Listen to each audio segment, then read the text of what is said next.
Malif gargar chabe yaane nama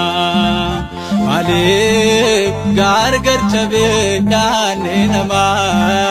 Walif amanamun malum avde bama Meko tawa kayonga panna difama Malif gargar chabe yaane nama Malif gargar chabe yaane nama Walif amanamun malum avde bama Meko tawa kayonga panna difama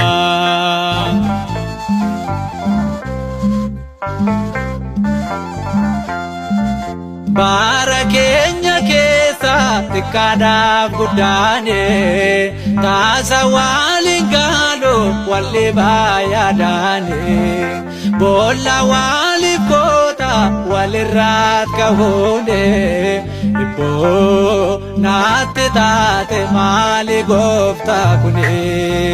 maaliif gargar chabe yaanni namaa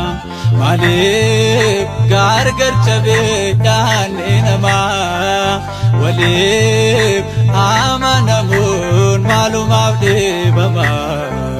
Meko tawa kayonga panna difama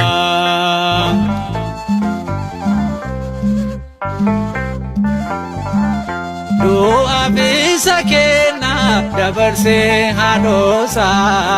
garba se dubbata mechite godaisa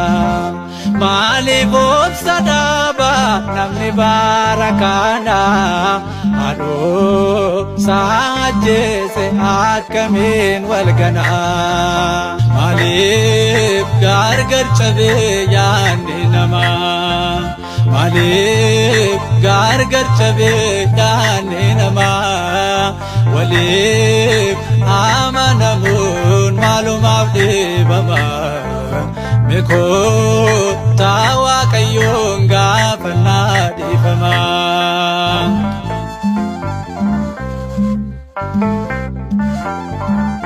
Obse hunda jala Iyobin barana Jalalan Muhammad jibbarra bagada Pakenya kan tahu amanim fudada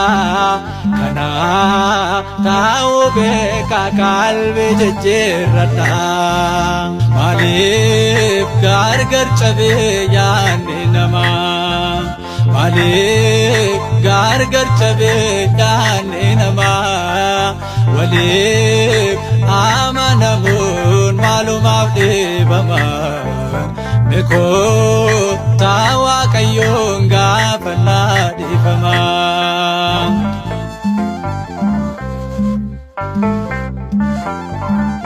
Doa bisa kena dabarse hadosa garba se dubbata mechite godaisa